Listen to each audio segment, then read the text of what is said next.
Bienvenidos niños y niñas a la clase de Ciencias Naturales correspondiente al primer parcial del primer quimestre.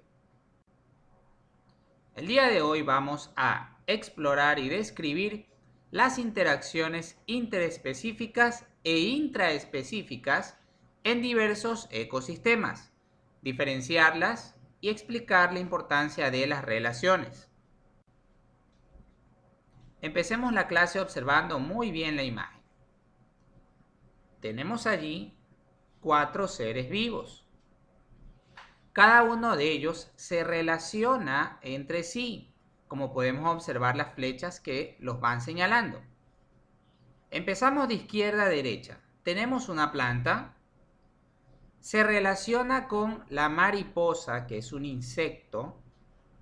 Esa mariposa tiene relación con el sapo y el sapo tiene relación con la serpiente. Entonces, cada uno de estos elementos se relaciona entre sí. ¿De qué manera? Lo vamos a analizar a continuación. Conozcamos las relaciones tróficas en el ecosistema. Los organismos que habitan en los ecosistemas establecen relaciones alimentarias o tróficas que hacen posible el flujo de materia y energía. Les mencionaba al inicio de la clase que estos 4 seres vivos se relacionan entre sí y ahora voy a explicar de qué manera. La planta no necesita de otro ser vivo para poder alimentarse. Ellas elaboran su propio alimento, es decir, se denominan seres autótrofos. Luego, la mariposa, que es un insecto, se alimenta de este ser vivo, de la planta, al absorber el néctar que se encuentra en las flores. A su vez, esta mariposa sirve de alimento al sapo, ya que el sapo se alimenta de estos insectos y ese sapo sirve de alimento para la serpiente. Entonces, de esa manera se relacionan cada uno de estos seres vivos. Los niveles tróficos son 3: productores, consumidores y descomponedores. Vamos a ver las principales características de los organismos productores. Los productores son seres vivos capaces de elaborar su propio alimento. Se denominan autótrofos. Y como lo mencioné anteriormente, ya todos sabemos cuáles son estos organismos productores. Así es, las plantas. Las plantas son seres vivos que producen su propio alimento. Por eso se los denomina organismos productores o también autótrofos, ya que no necesitan de ningún otro ser vivo para alimentarse. Estas obtienen el agua y los nutrientes que se encuentran en el suelo para así elaborar su propio alimento.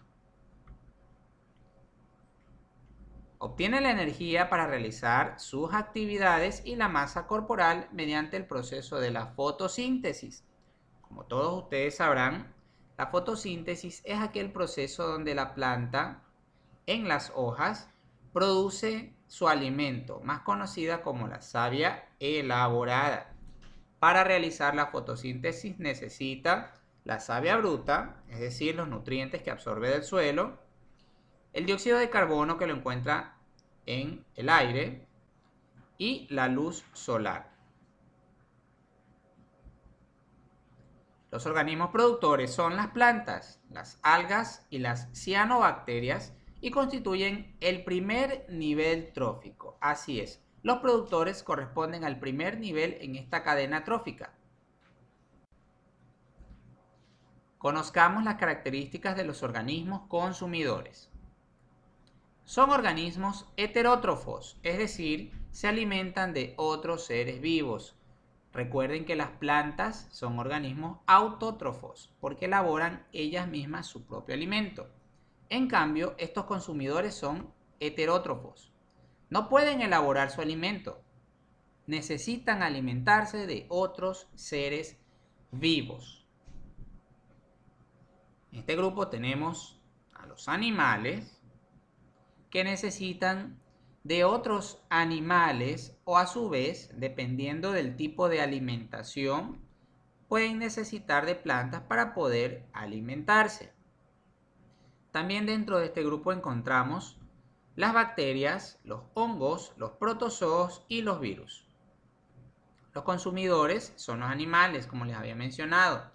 Y dentro de este grupo de consumidores también están estos microorganismos que no los podemos observar, pero que también se alimentan de animales que están en descomposición o animales que están muertos. Entonces estos microorganismos se encargan de descomponer estos elementos o estos animales que están muertos y de esa manera se alimentan ellos. Existen distintos tipos de organismos consumidores. Vamos a empezar con el primer tipo, que son los consumidores primarios.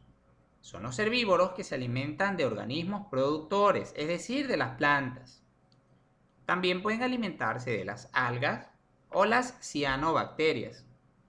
Como pueden observar en la imagen, tenemos como ejemplo de consumidores primarios las vacas, los conejos, los tapires y las mariposas. Esto por mencionar unos cuantos.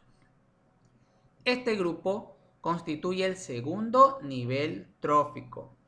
Recuerden que el primer nivel correspondía a las plantas, que son organismos productores. Segundo nivel, los organismos consumidores. Entre ellos tenemos a los consumidores primarios. Vamos a analizar ahora los consumidores secundarios, que son organismos que se alimentan de los consumidores primarios. Es decir, que estos animales se comen a aquellos animales herbívoros que se alimentan de plantas. Tenemos aquí varios ejemplos: el león, el búho, el oso o el zorro. Dentro de este grupo están los animales carnívoros, que se alimentan de la carne de otros animales. Por ejemplo, los lobos y los jaguares, incluidos también los animales que están observando en la pantalla.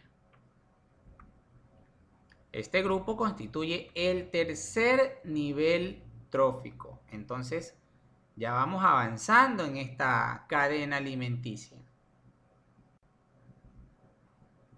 Luego tenemos los consumidores terciarios. Son carnívoros que se alimentan de los consumidores de tercer nivel trófico. Aquí tenemos varios ejemplos. Tenemos la pantera negra, el león marino, el tiburón o la orca. El águila y el anaconda son ejemplos de este grupo, aparte de los que están allí en la imagen, y constituyen el cuarto nivel trófico. Después de estos consumidores pueden venir más niveles de consumo. Por ejemplo, si un pez que es consumidor terciario es cazado por un tiburón, este último sería consumidor cuaternario. Existen un grupo de animales llamados omnívoros que comen de todo. Comen animales y comen plantas. Ejemplos de estos animales: las gallinas, los cerdos y nosotros también, los seres humanos. Aquí tenemos una imagen donde resume toda la clase, cómo se da esta cadena alimenticia. Todo empieza por los organismos que producen su propio alimento, los organismos productores o autótrofos, como son las plantas. Luego, existen los consumidores primarios, que son los animales herbívoros que se comen las plantas. Y luego de esto existen los consumidores secundarios, ¿verdad?, que se comen a los animales herbívoros. Se consumen los animales herbívoros. Y luego de esto viene un consumidor terciario que se alimenta del consumidor secundario, que viene a ser los animales carnívoros. Entonces, esta imagen resume básicamente toda la cadena trófica o la cadena alimenticia que encontramos en la naturaleza. Y bien, ese ha sido el tema de la clase del día de hoy. hemos conocido diversas interacciones interespecíficas e intraespecíficas de los ecosistemas en cuanto a los animales y también hemos destacado la importancia que existe entre estas relaciones.